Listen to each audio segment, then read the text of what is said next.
Jinn seemed to have always sort of been a part of my life in one way or another before I knew it or not.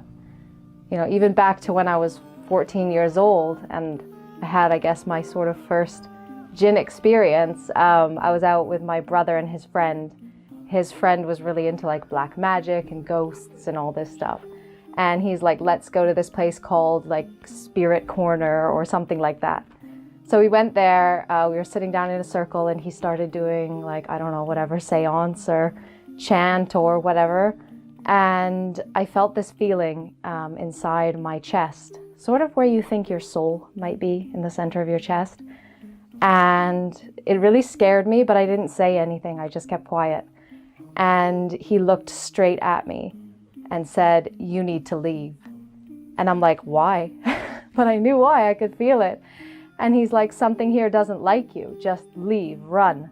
So I got up and I ran like as fast as I could away from there and straight back home. I never really thought about this again until almost a decade later. My revert story started back when I was about 21 years old and I was living in Malaysia. I had just moved into a new house and my best friend was over from Canada helping me move in. So we decided to have like a housewarming party, invite some friends over, have a barbecue, and we had all the doors open. Typical Malaysian houses, they'll have like the wooden swinging door and the glass sliding door at the front of the house. I'd taken my friends upstairs to see the house, see the rooms upstairs, and as we came out of one of the bedrooms, I heard a bang and I heard my dog bark downstairs. So I went downstairs and I saw my best friend and she just looked absolutely terrified. She was like pale white and just staring at the glass sliding door at the front of the house. And I asked her what had happened and she said my dog was walking towards the door and the glass door just slammed shut right in front of the dog. So, you know, logically, scientifically, that shouldn't happen. The wooden door would close if it was wind or something like that, but the glass door shouldn't do that. So we got kind of freaked out, locked up the house and just like went out and sort of forgot that it had ever happened. My best friend left, I was living in that house, and over the next couple of months, between sort of like February and March, things kept happening in the house, but I kept making excuses for them. So I would come home and something I had left over there was now over there. I'd just tell myself like, I forgot, I moved it. Or I'd hear something drop in my room and I'd look around and nothing had dropped, nothing had moved. So I thought maybe it's just the neighbor and I would just ignore it. And then one night I couldn't ignore what was happening. I came home, it was quite late, like 11 or 12 o'clock at night. I went to my bedroom, I put my dog in her bedroom, and I started to get ready for bed. I looked outside, sort of at the crack of my door, and I saw that the hallway light was still on outside. So I went outside to turn it off, and when I went outside, I felt that feeling that I had told you about in the beginning, when it happened to me when I was 14. Exact same feeling. The minute I felt it, I remembered that time. I couldn't see anything. I couldn't really hear anything, maybe something like white noise, which sounds like a bit like a fan, but very faint. And I felt this feeling, but I could feel like where this feeling was coming from, like the energy, where it was coming from. And I got really scared, so I just shut my door and I locked my door. And as I turned around to go to my bed, something hit the door so hard behind me, the whole door shook. And I just got terrified. My heart fell on the floor. I didn't know what to do because I couldn't see it. I couldn't fight it. I couldn't do anything. At this time, I was an atheist, a very strong atheist who used to tell my friends like they're crazy for believing that there's some man in the sky who's created everything. And, you know, I've been in many situations where like, you know, life or death, or you're like afraid.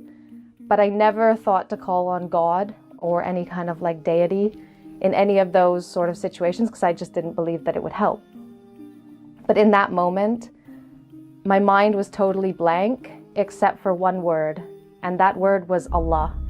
So against like sort of my normal reaction, I asked God, I asked Allah to help me. And I went to bed and I put something on the laptop to kind of like distract my mind. And I fell asleep so quickly, like abnormally quick for me. And I remember that night it rained so much. It like purified everything around me. And when I woke up, I sat on my bed and I made what would be my first dua. And I asked, well, first of all, I said, Allah, thank you if that was you who helped me and protected me from anything further last night. And if you want me to be Muslim, if you want me on this path, then you have to guide me, because nobody has been able to convince me that you exist before now. After that, I felt very interested in learning about Islam. I started asking the Muslims that I knew about the religion, about why they prayed, what they were afraid from, what does Allah want from us. And I started to beta test Islam in my life. Over the next few months, Allah started to prepare me to become Muslim, because my lifestyle was not Islamic at all before that. And I had a lot of things to change to get to a point where I can call myself a good Muslim, inshallah. So like I quit drinking, and I started to practice like implementing patience, for example, when I feel impatient, when I feel irritated, maybe in a traffic jam. And so I would say, you know, Allah loves patience and those who are patient, so like be patient. And then I would see like the situation changing.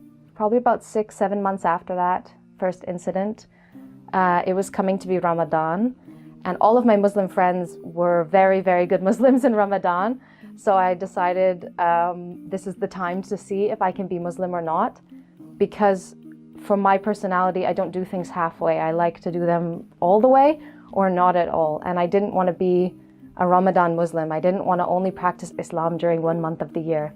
So if I was going to do it, I was going to do it all year. So I needed to know, can I be this? Can I fulfill all the duties of a Muslim? So I started fasting from the first day of Ramadan.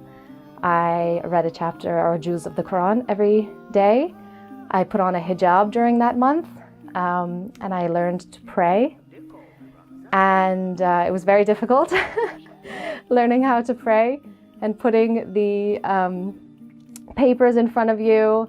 And I was completely on my own, so I didn't really have anyone in that month to guide me except Allah, which is quite suiting, because from the beginning, the whole journey was kind of just me and Allah. And so it was coming to be the middle of Ramadan, and I'd been fasting the whole month, and I'd been praying the whole month and reading the Quran. You know, I was about 15 juz in, and I kept reading about myself, you know, the blind and the deaf who are exposed to the truth. They know it's the truth, but their arrogance turns them away.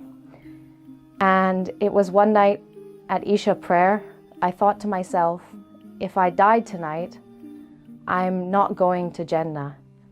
I'm one of these people that Allah keeps warning us about. So I Googled, how do you say your Shahada in English? And I sat there on my prayer mat after Isha prayer, and I said my Shahada between me and Allah.